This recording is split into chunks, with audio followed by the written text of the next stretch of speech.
Tudo avisado? Amém. Abra sua Bíblia em Lucas 10. Lucas 10, 1.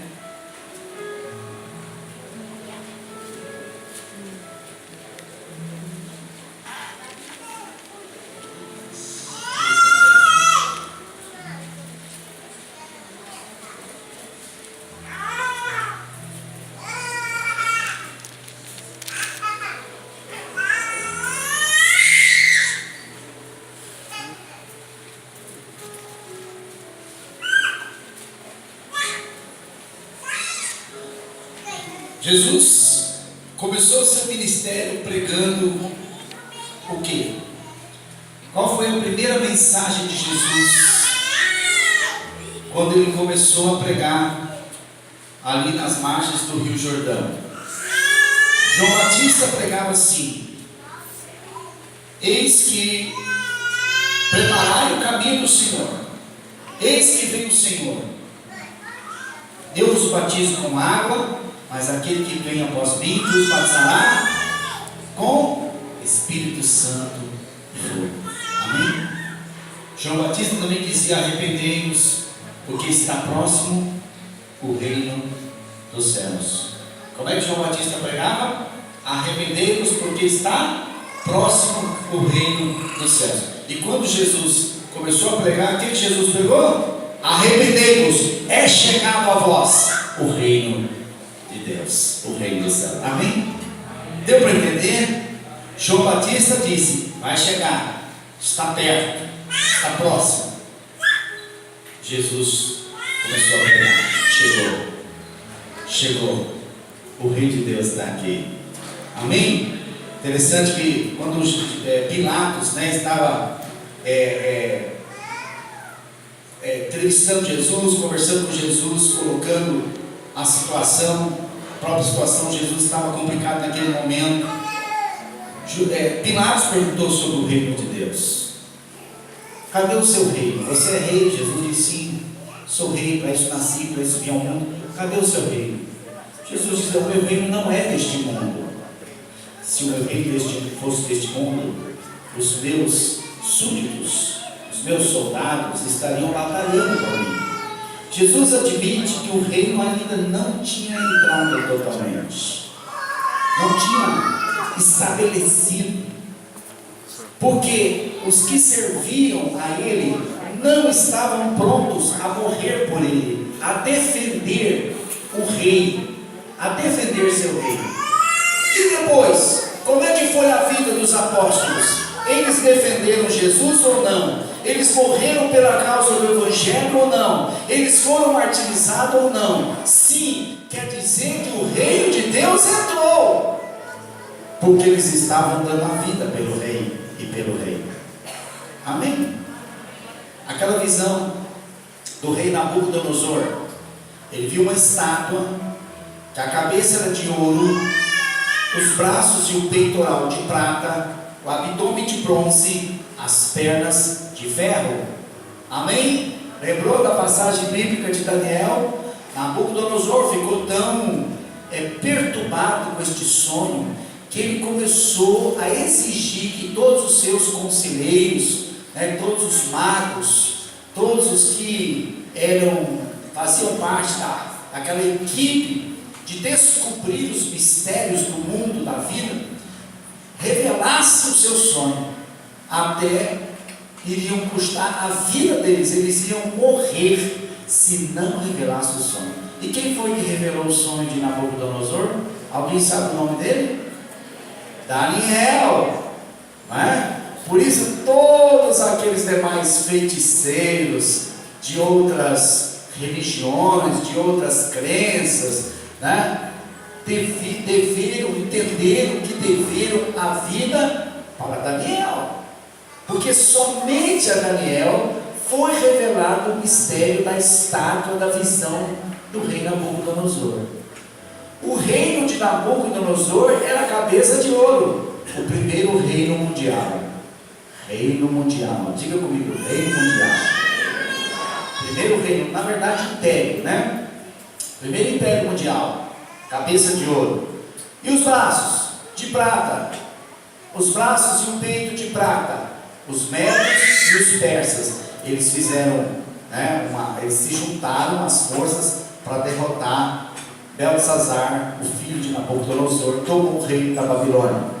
Tinha passado 70 anos, conforme a profecia de Isaías e Jeremias. Ok, medos e persas, o segundo governo mundial, medos e persas. E depois, abdômen de bronze, os gregos, Alexandre o Grande, 400 anos antes de Cristo, dominou o mundo. O abdômen de bronze, o terceiro governo mundial. O quarto governo mundial, as pernas de ferro. Quem é o quarto governo mundial? Império Romano, aproximadamente 50, 60 anos antes de Cristo, começou o grande poder. Júlio César começou a dominar o mundo, a partir de Roma e toda o Oriente Médio. Perna de ferro, mas os pés eram de ferro com barro. Barro dizem que foram as alianças feitas com muitos povos, que enfraqueceu a força, do império de ferro, que era assim representado na visão que Deus revelava para Nabucodonosor, há mais ou menos 650 a.C., 600 a.C., ele já começou os impérios, se manifestar, melhor, 400 a.C. começou os impérios, não menos, mais ou menos uns 600 anos. Por quê? Depois dos 4 maiores impérios mundiais, Nabucodonosor, cabeça de ouro, medos e persas, os braços e o peitoral de prata, o governo grego, abdômen de bronze, e as pernas de ferro, o Império Romano. O que acontecia na visão do rei Nabucodonosor? Uma pedra vindo do céu, uma pedra cortada do céu, caía sobre aquela estátua e esmiuçava todos os impérios mundiais dos ímpios que dominavam. Você pode ver que assim que Israel se enfraqueceu, empobreceu-se espiritualmente, perdeu sua força política no mundo, não é verdade? Porque a gente vem, o mundo desde o dilúvio, Deus está no controle do mundo. Passaram-se apenas 300 anos até que Deus chamou Abraão, veio os patriarcas, Abraão, Isaac e Jacó, os patriarcas com promessa de ser uma grande nação. 430 anos, 500 anos depois, o governo de Israel, um governo teocrático, dominado por Deus, através de Moisés, a quem Deus deu as leis, e deu também a planta do tabernáculo, para eles prestarem culto a Deus. Desde este tempo, Israel, com todos os problemas, com todos os inimigos que eles tinham, dos amalequitas, dos cananeus, dos heteus, heveus e etc., o governo que importava para Deus e que Deus administrava, controlava, era o reino de Israel. Quando o reino de Israel foi sucumbido, ficou de Judá, com a geração de Davi. Quando Judá sucumbiu, começou os impérios: Babilônia, medos e persas, gregos e romanos. Acabou os impérios. Nesse período chamado interbíblico, houve o domínio dos impérios que não eram de Deus. Deus estava de alguma forma controlando, de alguma forma administrando, como Nabucodonosor reconhece que foi Deus que deu a ele todo o poder. Também Dario, também Artaxerxes, medos e persas reconhece. Alexandre, a gente já não tem muita referência, entra já naquele período chamado a História Geral. Não há referência bíblica sobre o governo de Alexandre, o grego, porque Alexandre o Grande, porque já é um período em que Israel não tem uma crônica, já não tem uma confiança nos escribas, porque eles não eram mais puros e não tinham mais autoridade para descrever no nome de Deus o que acontecia na história, mas a gente sabe, pela história geral, como Alexandre dominou o mundo em poucos anos, e depois o seu reino foi super dividido, né? Seu império quebrou, e etc. Na Palestina, também por um período ele se enfraqueceu. Antíoco Epifânio, que foi o general já grego-romano, que começou a dominar ali, também dominou por um tempo, e depois, no ano 65 a.C., aí Júlio César se levantou com todo o poder e dominou o mundo. O Império Romano, que trouxe para o mundo, preparando o mundo para a vinda de Jesus. Amém? Vocês estão comigo? Aí essa pedra vem, derruba essa estátua dos impérios e começa a acontecer aquilo que Jesus disse: é chegado a vós o reino de Deus. Quer dizer que o reino de Deus já entrou. O reino de Deus está valendo agora. O reino de Deus é real. O reino de Deus é verdadeiro. Talvez você fale: pastor, mas o mundo está terrível. Seria muito pior se não fosse a igreja de Deus, se não fosse o reino de Deus, não é? Por exemplo, essa semana, há poucos dias, houve uma apresentação de artes, artes depravadas lá no Rio Grande do Sul, em Porto Alegre, com apoio daquele recurso Monet. Santander deu todo o apoio para pinturas com pedofilia, com bestialidade, com tanta depravação. A igreja de Deus se manifestou pesado. Você pode entrar na internet: protesto contra o Santander por ter apoiado a apresentação de artes que falam de bestialidade, que falam de pedofilia. Irmãos, eles perderam muito. Ainda tem gente saindo. A igreja batista saiu, muitas igrejas batistas. Eu vi um recado aqui da nosso ministério também. O pastor da nossa cidade, não sei agora qual foi lá também no Santander e fechou a conta e tirou todo o dinheiro do Santander. A igreja se manifestou poderosamente. Teve pessoas que não são cristãs que falou que aquilo era um absurdo, e eles estavam deixando crianças entrarem e ver aquelas fotografias, aquelas pinturas de pornografia. Irmãos, que coisa linda a igreja de Deus.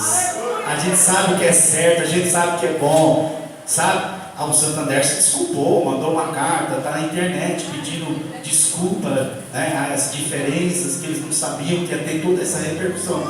Então, com todos os problemas que você vê nesse país, ainda toda essa corrupção política, você vê que a igreja de Deus tem sua força, tem seu poder. Aliás, o Sérgio Moro é crente, é evangélico, teme a Deus, não é? Até teve um repórter que mandou uma mensagem que logo daquela primeira vez que ele julgou a questão do Lula, assim que terminou o julgamento, pegaram ele na sua sala, na sala do julgamento. Ele ficou sozinho e um repórter abriu a porta e viu ele lendo a Bíblia e orando.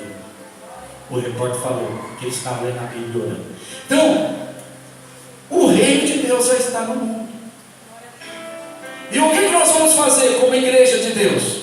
Vamos expandir o reino, vamos pregar o reino. É isso que Jesus falou para você: sair pregando. O reino de Deus é chegado, o reino de Deus está vindo para esta casa, o reino de Deus vai entrar aqui. Presta atenção, o reino de Deus é verdadeiro, é real, ele está chegando. E quando ele entra com poder, ele entra com cura, ele entra com salvação, ele entra com libertação, ele entra com graça, ele entra com luz, ele entra com paz, ele entra dando vitória, fazendo bênção.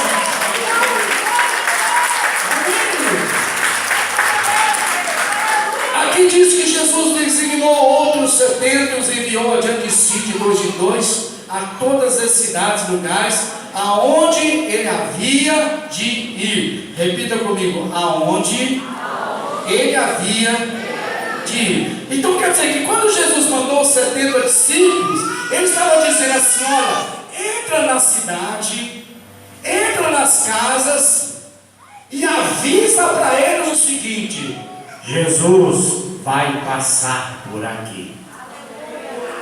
É isso. O que é o evangelismo da casa de paz? O que é o projeto da casa da paz? É você, em nome de Jesus, porque Ele te mandou ir e te dar o recado, para você dar o recado para as pessoas. Jesus vai passar aqui na sua casa. E vai passar, irmão. Pode crer, porque Jesus disse que Ele vai passar. E Ele está vivo e Ele vai passar. Ele vai passar nas casas. Tá bom? E Ele convocou então aqueles 70 para uma força-tarefa, para anunciar o Reino de Deus está chegando. João 15,16, ele diz: não foste vós que escolhestes a mim, eu vos escolhi e vos designei para que vades e deis frutos, e o vosso fruto permaneça, a fim de que tudo quanto pedis ao Pai em meu nome, Ele vos conceda. Repita comigo: vos designei. E diga: Ele vos conceda. Então, duas verdades eu quero destacar aqui para você nesse texto. A primeira é a palavra designar. Jesus disse: eu te escolhi, eu te designei. Quer dizer, eu te determinei, eu te destinei. Você está destinado para dar fruto. O que é dar fruto? É obedecer a Deus. O que é dar fruto? É fazer a vontade de Deus. O que é dar fruto? É ter força para fazer a vontade de Deus. Por que uma pessoa tem força para fazer e o outro não tem força? Porque um tem um bom coração e quer fazer a vontade de Deus e o outro não quer fazer. Você sabe qual que é o maior fruto? O maior fruto é a sua vontade, é a sua disposição de orar, de ler a palavra, de ir na célula, de vir na igreja, de fazer os cursos, de querer crescer, de querer aprender, de querer desenvolver o seu chamado. Isso é um fruto. O fruto faz referência à sua disposição de servir. E Jesus diz que Ele já determinou você para ter vontade de servir, para ter coragem. Servir a Deus é uma questão de coragem, é uma questão de sabedoria, é uma questão de ter direção. E Ele está te dando isso. Aquele que servia a Deus, aquele que fazia a vontade de Deus, Jesus te dá uma bênção. Jesus te dá uma concessão. Diga concessão. A concessão é o seguinte: a fim de que tudo quanto pedis ao Pai em meu nome, Ele vos conceda. Dá um pouquinho de retorno. E o que significa isso? Jesus está dizendo que vai responder sua oração. Se você servir a Jesus, Ele disse que vai responder sua oração, a fim de que tudo quanto pedis ao Pai em meu nome. Se você pede para o outro e Deus abençoa o outro, Jesus está dizendo: agora você pode pedir para você. Aleluia. Se aprendeu a pedir para o outro, agora você vai aprender a pedir para você. Se você tem fé para o outro, você vai aprender a ter fé para você. E essa é a vontade de Jesus. Aliás, o texto continua dizendo: para que a vossa alegria seja completa. Diga comigo: alegria completa. Quer dizer, não é só uma alegria, porque não é uma alegria só espiritual, é uma alegria também porque as contas estão em dia. Não é uma alegria só porque você tem uma paz profunda e está bem com as pessoas, está bem com todo mundo. Não é só isso. É uma alegria completa porque você está entregado, porque você está conseguindo construir sua casa, porque você está conseguindo pagar a parcela do seu carro, a prestação da faculdade, o aluguel da casa. É isso que é uma alegria completa. O que você entende por alegria completa? Alegria completa é vida abundante. O que é vida abundante? É uma vida boa, onde está tudo no controle do Senhor, com a bênção do Senhor. Lucas 9,57, aí começou o chamado. Fala para o irmão: começou o chamado. Fala: Jesus está chamando você. Quando ia pelo caminho, Lucas 9,57, quando ia pelo caminho, disse-lhe um homem: seguir-te-ei para onde quer que fores.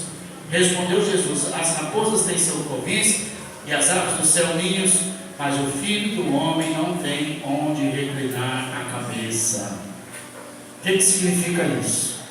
Esse homem estava com disposição de servir a Deus? Ele estava com uma boa atitude? Ele chegou para Jesus e disse: Senhor, te seguirei por onde quer que fores. Ele estava com uma boa atitude? Aparentemente estava. A resposta de Jesus dá a entender que ele não estava com a motivação certa, apesar de aparentemente ele falar que estava disposto a servir a Jesus. Jesus disse: olha, você tem que saber o seguinte: o Filho do Homem, eu mesmo, eu não sei onde eu vou dormir, eu não sei o que eu vou comer. Se você quer me servir, se você quer me seguir, você tem que ter fé, você tem que ter uma boa atitude de coração, você tem que fazer isso por amor e por fé, porque eu não estou te garantindo nada, eu não estou te prometendo nada. Por que Jesus dá essa resposta? Porque ele sabia que o homem estava com o segundo interesse. Qual era o segundo interesse? Ele tinha ouvido Jesus falar: o reino de Deus está chegando, o reino de Deus vai entrar, agora o reino de Deus vai tomar conta. O reino de Deus quer dizer o governo de Deus. Deus vai governar, Deus vai tomar conta, agora é Deus. Aí o homem falou: opa, eu vou servir esse rapaz aí, porque eu vou ter um cargo importante no reino. Ele vai me dar um ministério. Ele vai me tornar senhor de uma terra, de uma cidade, de uma região.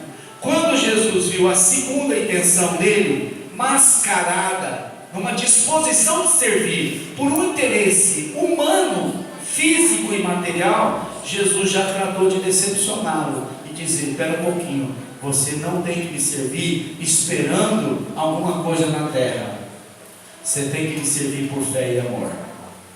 As bênçãos de Deus podem até vir, mas você tem que servir a Deus com a atitude certa. É isso que Jesus fez. Então Jesus deu uma frustrada, Jesus deu uma decepcionada mesmo, para testar o coração deste homem.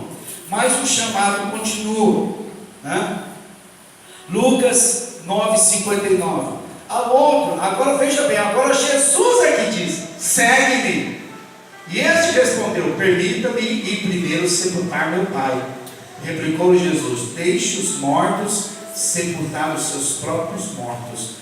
Tu, porém, diga comigo, tu, porém, vai e anuncia o reino de Deus. Olha que engraçado, aquele que se dispôs a servir, Jesus disse: você não está preparado, você está com segundas intenções, você está querendo só bênção na terra, você está pensando só no aqui e agora, você está servindo a Deus com segundos interesses, você dá para receber. A sua maquinação é para o mundo, é querer glória para o mundo, no mundo, é querer glória agora, presente. Jesus corrige: essa atitude não está certa, não é assim que me serve. Eu quero o homem por inteiro, não é só com bênçãos físicas e materiais. Eu quero quem prioriza a vida espiritual, é de dentro para fora, tem que vir do espírito, para depois atingir a alma, para atingir o corpo, para atingir a matéria. Está entendendo? Jesus corrige. Agora esse aqui, Jesus é que falou: ei, é você, vem e segue-me. E quando Jesus falou para ele: segue-me, ele dá uma desculpa esfarrapada.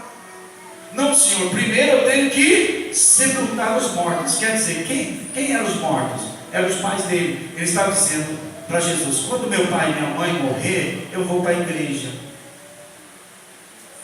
Entendeu? Quando eu estiver bem velhinho, que eu não prestar para mais nada, eu vou para a igreja. Mas não vai prestar mais para nada, porque acho que vai prestar para Jesus, não é? É o conceito que as pessoas têm.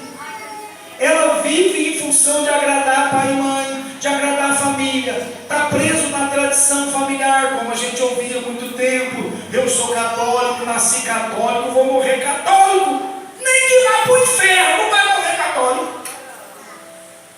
É uma ignorância. Então Jesus está corrigindo. Como Jesus corrige? Olha, Deixa os mortos espiritualmente cuidar dos mortos espiritualmente. Agora tem muita gente que quer viver, tem muita gente que quer nascer, e você está vivo. Então você que está vivo vai ajudar os que querem nascer, vai ajudar os que querem. Seja parteiro espiritual. Jesus está chamando você para ser parteiro e parteira espiritual, porque tem muita gente querendo nascer, querendo viver, querendo ter uma vida espiritual, fluir na vida espiritual. Tem muita gente que já cansou deste mundo, já se iludiu desse mundo, com dinheiro, com trabalho, com pessoas, com atividades, com brincadeiras, já está decepcionado com esta vida, com este mundo. Ele realmente é uma terra que foi afofada pelo sofrimento, está esperando a semente da palavra. Eis que o semeador saiu a semear. Jesus jogou semente em todo tipo de terra, sim ou não? Jesus semeou em terra boa, semeou em terra pisada pelo caminho, em terra com espinho, em terra com pedras. Jesus diz que o semeador saiu a semear, jogou sua semente em todos os tipos de terra. Isso significa que nós não avaliamos as pessoas pela aparência, nós não sabemos julgar pela aparência. Jesus disse que não é para nós julgarmos ninguém pela aparência. Sirva a palavra de Deus, sirva o seu testemunho, dá o seu testemunho, fala aquilo que você sabe, a luz que você tem, compartilha a luz que você tem. Deus vai usar você e vai abençoar você, e você vai ter alegria e prazer de ver outros vindo para Deus e dizendo a você: puxa, você é como um anjo de Deus na minha vida. Eu estava com fome, você veio e me deu de comer. Eu estava com sede, você veio e me deu de beber. Eu estava preso no pecado, nos vícios, no meio dos demônios, e você veio e me tirou, me libertou. Você me ajudou. Eu estava com frio, porque o mundo é frio espiritualmente, mas você veio e trouxe um cobertor espiritual e me cobriu. Sejam benditos, ó filhos do meu Pai, ao reino do Pai, ao reino de Deus. Então, se você tem vida espiritual, você tem que compartilhar a sua vida espiritual. É o segredo. Parábola da candeia. Como é que nós podemos resumir a parábola da candeia? Jesus disse que aquele que serve a Deus, que recebe a luz de Deus, é como uma candeia. Ele disse: numa casa não se põe a candeia embaixo da cama, né? Até porque se põe a candeia embaixo da cama, pega fogo na cama. Que eu sei, naquela época os colchões deviam ser de palha, como é na roça, né? Os mineirinhos sabem aí, os baianinhos sabem também, porque eu conheço Minas Gerais e Bahia muito bem. É de palha. Se pôr a candeia embaixo da cama, pega fogo na cama, pega fogo na casa. Jesus disse que a candeia tem que ser colocada no lugar alto, amém? Tem que ser lá para iluminar toda a casa. Diga comigo: iluminar toda a casa. Veja que Jesus quer que o Evangelho seja conhecido de todo mundo, de toda a família.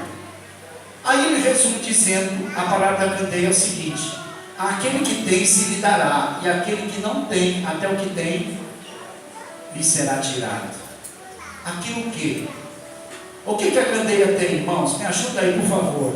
Candeia, lâmpada, lamparina, lampião, a lâmpada. O que tem na lâmpada?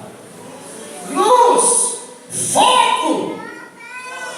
Fogo é força, fogo é poder, fogo é energia. Fausto, não tem fogo aí? Tem fogo aí? Fala, mas não fogo não, é fogo do Espírito Santo também. Tem fogo aí, irmão? Olha o que Jesus falou: aquele que tem fogo do Espírito, aquele que tem a luz de Deus, aquele que tem conhecimento da palavra de Deus, aquele que tem revelação de Deus, quando você dá, receberá mais ainda. Quando você dá, receberá mais ainda. Mas aquele que tem e não compartilha com ninguém, não fala com ninguém, não ora por ninguém, não abençoa ninguém, até aquilo que ele tem, que é muito pouco, vai ser tirado, vai perder. E perder a luz significa ficar em quê? Em que situação fica quem perde a luz? Nas trevas. Quer voltar para as trevas? Então compartilhe a luz que Deus te dá. Entendeu? Não tem jeito. Vamos lá, chamar de Deus. Lucas 9,61, ao terceiro então. Jesus diz também a outro. Diz também outro, aliás, esse aqui também é outro que se prontifica, né? Senhor, te seguirei, mas deixa-me primeiro despedir dos que estão na minha casa. O que significa isso? Deixa-me primeiro despedir dos que estão na minha casa. Jesus disse, olha, despedir da casa significa duas situações. Quando a pessoa era desposada, recém-casada, primeiro ele não deveria se ausentar do lar, por motivo nenhum. Vamos dizer que ele fosse um grande carpinteiro, o rei comprasse uma fazenda nova, muitos quilômetros, e teria que trabalhar na carpintaria, fazer lá castelo, reformar alguma coisa, estábulo, etc, etc, etc. O rei chamasse ele e falasse, eu quero que você vá para tal lugar. Ele era um jovem, recém-casado. Ele podia dizer ao rei, rei, eu estou recém-casado. Ao estar recém-casado, o rei sabia da lei de Deus, pelo menos Israel sabia. Ou manda ele com a esposa, ou não manda ele. Porque quando era recém-casado, não pode separar da esposa. Olha como a lei de Deus é sábia. Ele está vivendo um período de lua de mel. 1 ano, 2 anos, até 2 anos, não era permitido que o jovem fosse para a guerra. E nem se ausentasse do seu lar por muito tempo. Era uma lei. Então quando esse rapaz disse, eu vou despedir da minha casa, ele está dizendo, eu preciso de 1 ano, ou 2 anos ainda, cuidando da minha casa, cuidando da minha fazenda, da minha família, dos meus filhos ou dos meus pais. Então eu não posso ir agora te servir. E isso chegou a ser ofensivo, porque certamente não era a condição dele. Ele não podia dizer isto para Jesus, né? Vou despedir-os da minha casa. Aí foi que Jesus disse, você tem que estar capacitado. Onde está aqui? Esse aqui. Jesus respondeu para ele o quê? Ninguém que lança a mão do arado e olha para trás é apto para o reino dos céus. A resposta de Jesus para este homem, que falou que vai primeiro despedir-los de casa, primeiro dar um tempo para cuidar dos seus problemas pessoais, familiares, enfim, curtir os seus pais, para depois ir para a guerra, para depois aceitar a convocação do rei, o chamado rei. Jesus disse, olha, quem põe a mão no arado e olha para trás, não está apto para o reino de Deus. Quem aqui sabe andar de bicicleta, levanta a mão. Amém. Se quiser aprender a andar de moto, tem que aprender a andar de bicicleta primeiro, certo? Quando eu aprendi a andar de bicicleta, você deve ter tido a mesma experiência. No começo, o amiguinho está segurando a bicicleta e você vai pedalando. Mas a hora que ele solta, você percebe que a magrelinha balança, ó, desse jeito, ó, e você cai. Até o dia, aconteceu comigo, não sei se foi com você também, que ele gritou, não olha para a roda, não olha para a roda, olha para a frente. Eu olhei para frente e pedalei com toda a minha força. Eu devia ter uns 8, 9 anos. Eu pedalei com toda a bicicletinha pequenininha, ajeitada do jeito que cabia para mim. E eu pedalei, eu falei, e aí eu pus velocidade, eu falei, rapaz, o meu amiguinho corre muito. Ele corre muito, até que eu ouvi um grito bem longe, ai, você conseguiu. Eu falei, o quê? Eu estou sozinho. Meu Deus, aí eu fui freando, fiquei com medo. Não é assim? Mas eu consegui andar quando eu olhei para frente. Quem põe a mão no arado, não pode olhar para trás, na verdade não pode olhar para os lados, e nem pode ficar olhando para o arado, ele tem que estar olhando para frente. Jesus está ensinando você a arar, Jesus está ensinando você a trabalhar. Talvez isso até se aplica na profissão da pessoa. Por que a profissão da pessoa não vai para frente? Porque não decola, porque ela não olha para frente. O que significa olhar para frente? É olhar o alvo, a bênção, a promessa de Deus. O que Deus prometeu para você, Ele vai cumprir. Jesus está olhando, faz a vontade de Deus, faz a obra de Deus, faz com alegria, faz com prazer. Olha para frente, acredita que Deus é bom, que sua misericórdia dura para sempre. Acredita que Deus vai te abençoar. Trabalha com alegria, com ânimo, porque Deus é fiel.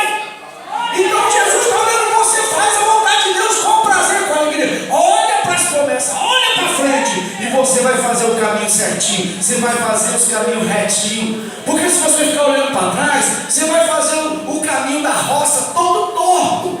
Você faz caminho torto, você pode semear nos caminhos tortos e vai nascer, e vai crescer, vai nascer. Só que quando ficar pronto para a colheita, você não vai aproveitar a colheita, porque está tudo desorganizado. A tua horta está tudo bagunçada, tudo desorganizado. Você vai colher só metade, você vai aproveitar só um pouco, não vai aproveitar tudo. O princípio que existia na questão do plantio, Jesus aplica para a nossa vida espiritual. Nós temos que olhar para frente, ter fé, ter esperança, que Deus é bom, que Deus é fiel. Ele está vendo que você ora, Ele está vendo que você fala do amor de Deus, Ele está vendo que você ensina, Ele está vendo que você aconselha, Ele está vendo que você de coração quer ver a salvação dos seus amigos, parentes, vizinhos, irmãos. Ele está vendo realmente que você ama a sua cidade, você ama a sua nação, você ora por essa nação, realmente você quer que o Brasil seja transformado, impactado pelo poder de Deus, você realmente quer ser um testemunho de Deus, realmente você quer ser um portador da luz, você quer ser um semeador de Jesus, você quer ser um serviçal do reino de Deus, porque Ele é bom, porque Ele vai te abençoar. Você pode acreditar que Ele vai te abençoar. Jesus está dizendo, não precisa esconder, não precisa mascarar, não precisa dizer, Senhor, não precisa me dar nada, eu te amo, eu vou fazer a tua vontade, eu não quero nada, viu? Não precisa dessa hipocrisia. Chega para Jesus e fala, pode contar comigo, nós vamos orar, nós vamos trabalhar, nós vamos falar do seu amor, nós vamos salvar a vida, nós vamos ver o milagre do Senhor vai acontecer, porque o Senhor é bom, porque o Senhor ama esse povo mais do que eu, porque o Senhor é forte, o Senhor é grande, o Senhor é fiel, o Senhor está comigo, o Senhor vai me honrar, porque eu vou honrar o teu nome na minha vida. É assim, joga a verdade, fala a verdade. Mas eu quero bênção, Senhor, eu quero bênção, eu quero tuas promessas na minha vida. É isso, é honestidade, é sinceridade. Jesus disse, você quer ser habilitado? Olha para frente, tenha fé, tenha esperança. Então, baseado nesta palavra de Jesus, qual a palavra de Jesus? Isso aqui é interessante, ó. Quem não tem fé para fazer a vontade de Deus, não tem poder para iluminar o mundo. Quem não tem fé para vencer as tentações do pecado, não tem fé para frutificar. Quem não tem fé para lutar as batalhas do Senhor, também não tem fé para prosperar. Quem não tem fé para servir com amor o Senhor, também não tem fé para viver uma vida abundante, uma vida abençoada. Tá bom? E Deus então quer que você aprenda primeiro a semear no Espírito. Repita comigo, semear no Espírito. Orando, evangelizando, ministrando, na célula, no evangelismo, na campanha Casa de Paz. Olha, Jesus fez 2 vezes a campanha de evangelismo com 70 discípulos. Ele fez 2 vezes. A primeira vez, inclusive, ele fez com 400 discípulos. A segunda vez com 70 discípulos. Isso significa que Jesus teve um ministério de 2 anos e meio. Se ele não morresse, provavelmente ele faria a terceira campanha no 3º ano do ministério. Provavelmente Jesus faria uma campanha do tipo Casa de Paz todos os anos no seu ministério. E nós estamos fazendo agora, dessa vez, neste tempo, chegou o nosso tempo, chegou a nossa hora de batalhar essa batalha do Senhor, de levar o Evangelho, às famílias, às nações, amém? As nações, porque uma vida representa o mundo inteiro para Jesus, uma vida é uma nação para Jesus. Então você vai levar a palavra do Senhor aos corações sedentos, famintos, aqueles que estavam em trevas viram grande luz. Aleluia. Amém, amém. Eu contei hoje de manhã como é importante você pregar a palavra sem preocupação se vai ter resultado ou não vai. Você não pode escolher a terra, você não pode ir pela aparência, você sabe disso, né? E aconteceu no interiorzinho lá do Paraná, não foi comigo, foi com um amigo meu. Ele contou naquelas reuniões de capela o testemunho, que ele foi numa cidadezinha, pregou a palavra lá, e na hora do apelo, quem queria entregar a vida para Jesus? O seu Zezinho lá, que era um bebu na cidade, muito conhecido na cidadezinha pequena lá, sabe como é que é Paraná lá? Cidade às vezes de 5 mil, 6 mil habitantes. E o Zezinho lá do bar, o bebum, foi naquela reunião, fizeram aquela reunião na praça lá, na pracinha, e ele entregou a vida para Jesus. No outro dia, ele saiu pela cidade, e as pessoas diziam: e aí, seu Zezinho, você entregou a vida para Jesus, onde vem os crentes aí lá no seminário Betânia? E ele falou: rapaz, mas é verdade o negócio desse, eu não estou acreditando que eu fiz isso. Você fez, você levantou a mão lá, você recebeu a oração do pastor, dos seminaristas lá, você entregou a vida para Jesus. Ele disse: não é possível. Aí chegou um outro e confirmou a história. Não, o senhor estava lá, eu vi de longe, mas eu vi você levantou a mão para Jesus. E chegou outro, e foi chegando as pessoas falando com ele: olha, é verdade, eu te vi, você entregou a vida para Jesus. Ele falou: sabe de uma coisa? Eu sou um homem de palavras. Se vocês estão dizendo que eu entreguei a minha vida para Jesus, eu entreguei a minha vida para Jesus. Não vou beber mais, agora eu vou para a igreja. E ele se converteu. Irmãos, é um mistério como esse. Alguém estava falando hoje de manhã: Marcelinho, você também, né? Você também entregou a vida, você bebia, né? Você era, como dizia o pessoal, era pautado, não é? Não é verdade? Você entregou a vida para Jesus, não foi? E alguém falou: agora você é crente, tem que ser crente, já não é? Aí, foi assim, Marcelinho? Quer contar aqui? Vem contar aqui, meu filho. Foi assim, foi mais ou menos assim também? Vocês estão falando que eu sou crente, então eu vou ser crente agora. E eu quero dizer, homem de palavra, é a santa teimosia para a glória de Deus. É o santo teimoso dos últimos dias, porque tem os mormons dos últimos dias, tem os santos teimosos dos últimos dias. Esses teimosos são os homens de fé. Ele teima com a vontade de Deus, ele teima com a verdade, ele teima, não, se Deus me escolheu, eu vou aceitar essa escolha, se Deus me chamou, eu vou responder. É isso aí. Então, você tem que falar do amor de Deus, sem medo, sem preconceito, não é verdade? E nós vamos dar toda a proteção, toda a cobertura que você precisa.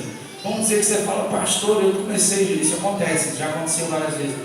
Eu entrei em fazer casa de paz na família lá, é uma bruxaria. Todo mundo lá é santo, de cabeça raspada, de corpo fechado. A gente começa a orar, o capeta. Então, tem os pastores, tem os discipuladores. Não tenha medo do diabo, não. Maior é o que está em você do que o que está no mundo, entendeu? Mais são os que estão com você. Você e Jesus é a maioria. Aleluia! Mas acontece de ter batalhas espirituais realmente muito fortes, muito terríveis. Nos nossos encontros com Deus, que a gente faz encontro com Deus, já foi uma dezena de bruxos, feiticeiros, macumbeiros e pessoas assim, satanistas, praticantes mesmo. Não sei nem como é que consegue chegar no encontro com Deus, mas Deus levou muitas vidas para libertá-las. E assim você pode entrar em casas realmente difíceis, mas Jesus disse: eu vou passar por ali. Ele vai passar. Glória a Deus. Então, faça a campanha com essa expectativa de que você vai receber toda ajuda, toda cobertura. Eu gosto dessa expressão que Jesus disse: ide as ovelhas perdidas de Israel. Amém? Ide as ovelhas perdidas da Inupi. Ide as ovelhas perdidas de Jesus, que estão em Ferraz, que estão em Guaianazes, que estão em Itaquera, que estão em Poá, que estão em Suzano, que estão em Itaquá. Ide as ovelhas perdidas. Mas eu não sei onde ele está perdido. Vai procurando. Você é de Jesus, você vai achar ovelhas perdidas aí. Amém? Jesus vai te usar como aquele que põe a ovelha nos braços e traz de novo para o aprisco, para o seu aprisco. Amém? Então as duplas já começam a se reunir. né? É importante fazer a reunião. Quais as famílias que vamos, quais as casas que vamos, faz uma lista, começa a ir em casa por casa. Você quer aceitar uma campanha Casa de Paz, 7 semanas orando aqui na sua casa, né? Para cada dia vai colocar uma chave aqui, ó, no chaveiro, né? Esse chaveirinho bonitinho aqui, ó, Casa de Paz. Aí cada dia vai colocando, são 7 chaves, e dessas 7 campanhas tem 7 temas, 7 orações, 7 desafios. Nós vamos estar entrando nos lares, nas famílias e levando o Evangelho da graça de Deus, amém? Os pastores vão dar todo o apoio, tá? Deus conta com todos os irmãos que estão firmes na fé, que amam o Senhor, que temem o Senhor, que andam nos seus caminhos, para poder abraçar essa visão do avanço do reino. Você não vai ficar de fora para esta missão, que é a missão de pregar o Evangelho a toda criatura, amém? Tenho certeza que Deus é fiel para te abençoar e trazer para você, para a sua família, nesses dias, um tempo de grande alegria. Repita comigo: alegria, saúde, paz, prosperidade e um grande avivamento de bênçãos e vitória, amém? Olha o que aconteceu lá em Lucas 10:17, para encerrar. Lucas 10:17 diz assim: e voltaram os discípulos, depois os 70 discípulos, com alegria, dizendo: Senhor, em teu nome até os demônios se nos submetem. Alegria e autoridade, alegria e poder, alegria e paz.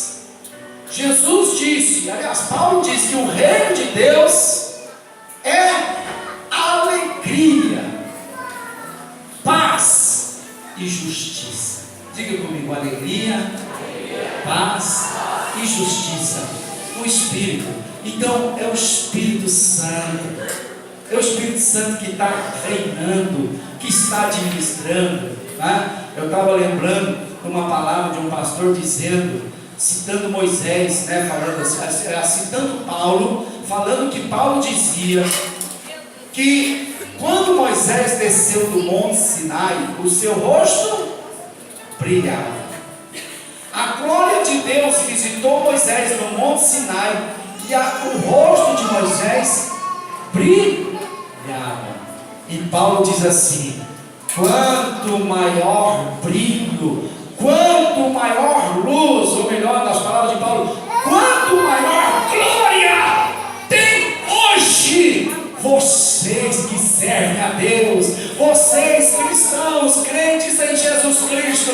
Se no Antigo Testamento uma glória inferior, a glória da primeira casa, fez o rosto de Moisés brilhar, imagina a glória da segunda casa, que está dentro de vocês, brilhando de dentro para fora, de dentro para fora, né? O rosto de Moisés brilhou de fora para dentro, mas da igreja hoje, diz o apóstolo Paulo, isso é Bíblia, eu estou falando Bíblia para os irmãos, a glória da segunda casa, a glória da igreja, o Novo Testamento, Cristo diz: o reino de Deus já está aqui, o reino de Deus já foi introduzido na terra, nós somos o reino, nós estamos no reino e o reino está em nós. Então o poder de Deus está na minha vida, o poder de Deus está na sua vida. Não subestime, não fique com medo, faça a obra de Deus, faça com amor, faça com fé, faça com esperança. Jesus vai reinar você.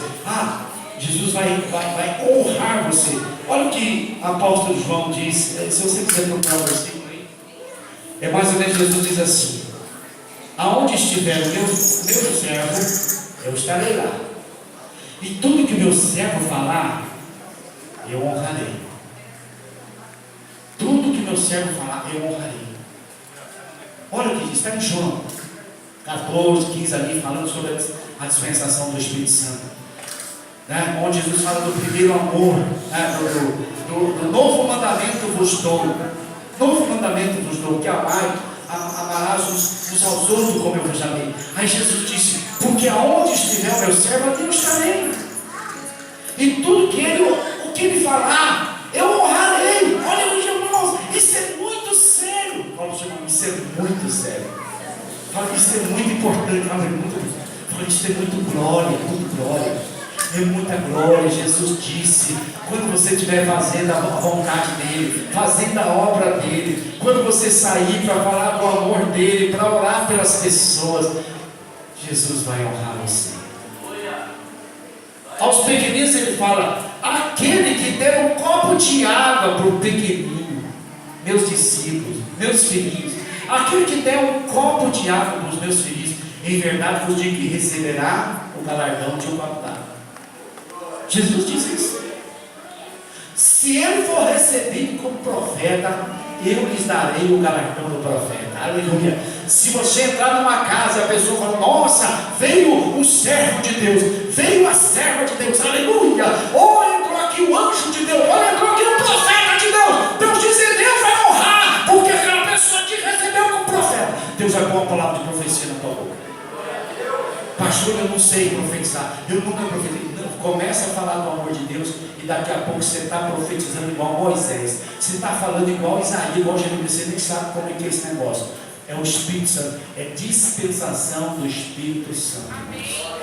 Irmãos, se eu fosse contar testemunho, tem centenas de testemunhos para contar sobre isso. Isto é verdade, isto é poderoso, poderoso. A última campanha Casa de Paz eu fiz na casa do Jorge.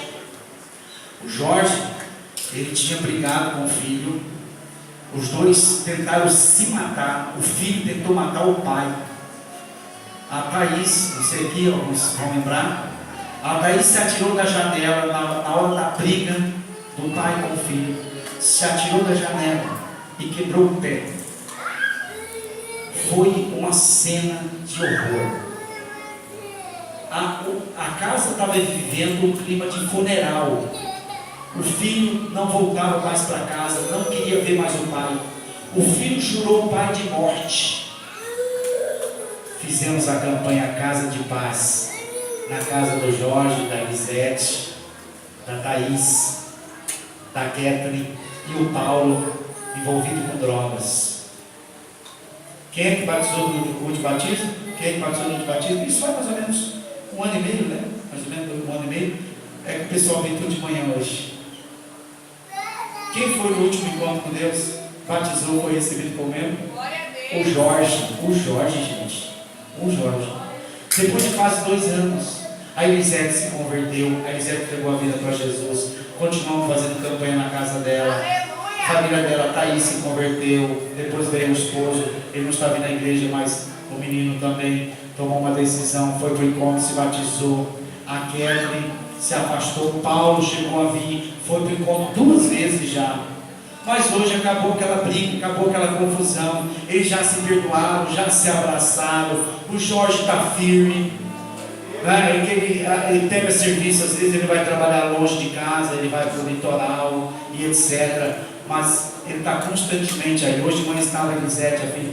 Foi uma casa terrível, com testemunhos terríveis, de briga, de contenda, de confusão, de morte, de drogas. Irmãos, Deus entrou naquela casa, tem paz, né? É pelo menos uma casa de paz que eu fiz, né? Uma das últimas casas de paz que eu fiz, eu posso dizer para você, a família está aqui, irmãos, está aqui, né? Final de semana que vem eu vou estar em Porto Alegre, lá na nossa igreja de São Leopoldo, amém? O pastor Giovanni está com um templo novo, alugou um salão novo, bonito, acho que mais ou menos a metade desse aqui. Ele está super feliz, está rindo daqui a aqui. O Giovanni está super feliz. Eu vou estar visitando eles no outro semana. Mas no outro semana depois, 29, 30, dia 30, fim do mês eu vou estar aqui. E eu posso dar oportunidade para quem teve casa de paz e foi recuperado, foi transformado. Amém? Nós vamos ouvir vários testemunhos. Quem é que fez casa de paz na sua casa? Quem já teve na sua casa de paz? Olha aí. Amém? Vamos ouvir o que Deus fez na sua casa, né, queridas? Essa família é de Poá, né? Amém? Vamos ficar em pé, vamos orar em nome de Jesus.